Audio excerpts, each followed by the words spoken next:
Olá pessoal, como vocês estão? Nós aqui do canal Nilu continuamos fazendo nossas aulas nesse período de isolamento social. Afinal de contas, é importante que a gente consiga desenvolver outras coisas, né? Botar a mente para pensar e raciocinar outros elementos que não seja algumas vivências que estamos tendo atualmente.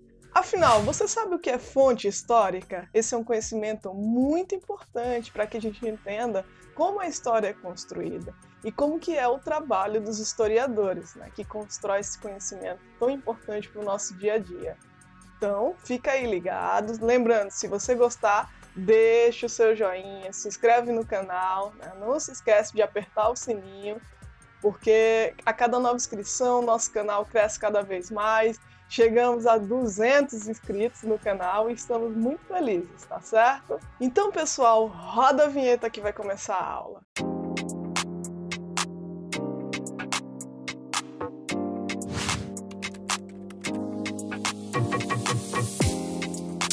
O trabalho do historiador, ele é um trabalho semelhante ao do detetive.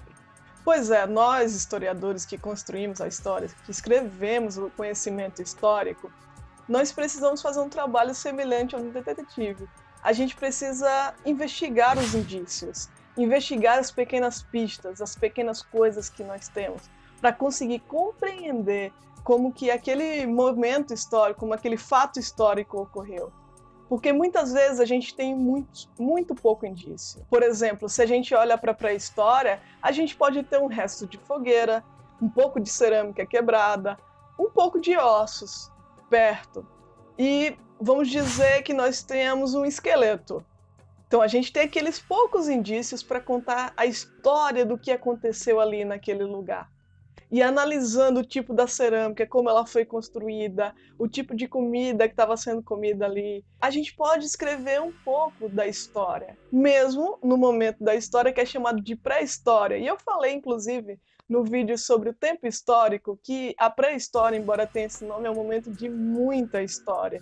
E hoje nós, historiadores, com a ajuda dos arqueólogos, podemos compreender um pouco desse passado. Então, o trabalho do historiador, ele é um pouco o trabalho do detetive. Nós precisamos um pouco desses indícios, que são chamados de fontes históricas. Fontes para escrever a história. E por que a gente precisa de fontes históricas?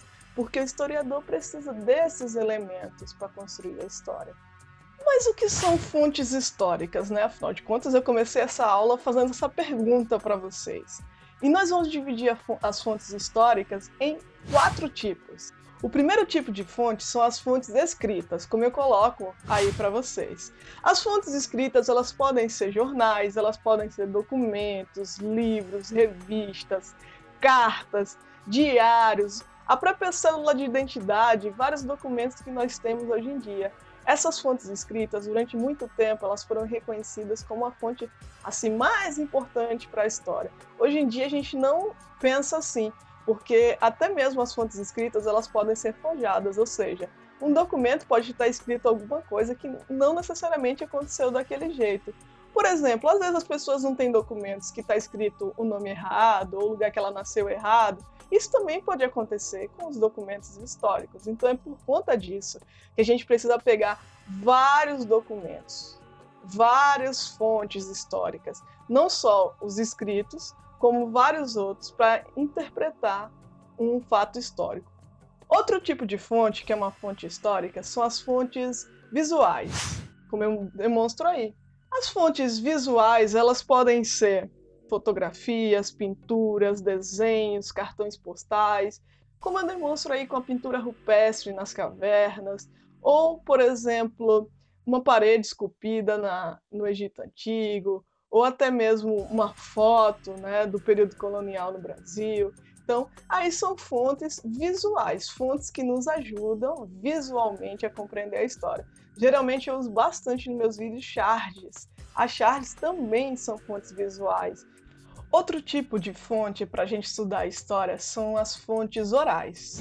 Durante um bom tempo na história, essas fontes elas não foram utilizadas pelos historiadores, mas atualmente a gente tem utilizado bastante relatos orais, né, das pessoas falando sobre como foi determinada coisa no passado, entrevistas sobre determinados temas com pesquisadores, com pessoas que viveram aquele momento, uma entrevista direcionada com perguntas sobre determinadas coisas que a gente quer saber. Podem ser cantigas, lendas, uma série de elementos que são relatos orais. Saibam que grande parte da história da África, por exemplo, ela foi possível ser escrita graças a muitos desses relatos orais. Nas comunidades africanas existe a figura do griot. O griot é aquela pessoa mais velha, ele guarda os conhecimentos de uma determinada sociedade e repassa esses conhecimentos adiante.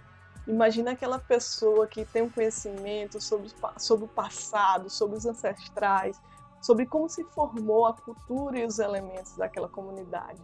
E ela está sempre ali, repassando esses conhecimentos. Então, por conta disso, os relatos orais eles são bem importantes para a construção da história. E o quarto tipo de fontes para a história são as fontes da cultura material.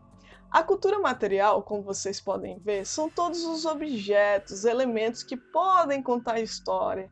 Nós temos aí fósseis, cestaria, né, os objetos com palha, temos moedas, temos pedaço de faiança, que é um tipo mais simples, né, de cerâmica, tem aí um ferro de passar antigo. Então são os elementos da cultura material, aquilo que os seres humanos produziram de forma material, palpável, né, ao longo do tempo, e que nos serve para construir, para escrever a história. Com essa aula nós percebemos que a função do historiador é produzir o conhecimento histórico.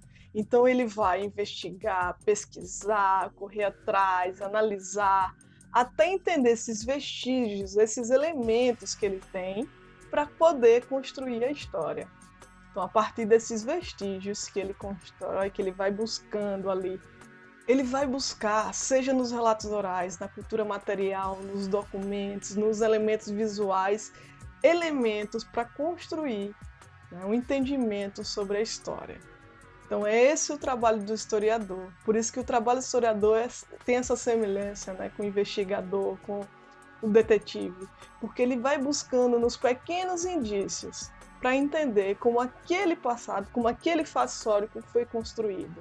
Então esse é o trabalho do historiador. Espero que vocês tenham aprendido bastante nessa aula. Lembrando que essa aula faz conexão com as aulas sobre o que é história e sobre o tempo histórico. Eu vou deixar o card aqui das duas aulas para vocês que vocês tenham um maior entendimento de como que se organiza a história. Então essas aulas são fundamentais para que qualquer pessoa compreenda a história. Então são elementos que fundamentam a história e que nos ajudam, quando olhar para um livro de história, compreender o que está ali escrito, como está ali escrito. E entender que todo esse conhecimento não é feito do nada, não é invencionista. Não, é um conhecimento científico. É um conhecimento que foi pensado e estudado, né? Que foi feito a partir de indícios, de elementos que contam uma história. Coloca aí nos comentários o que você achou de interessante nessa aula, né? Escreve aí para mim, dê sugestões de temas, de elementos que vocês gostariam que eu falasse aqui durante as minhas aulas, tá certo? Então lembrando que se você gostou, deixa o seu joinha, se inscreve aí no canal, não esquece de apertar o sininho para ele sempre te avisar de quando tem uma nova aula de história aqui no canal Nilu, Professores de História.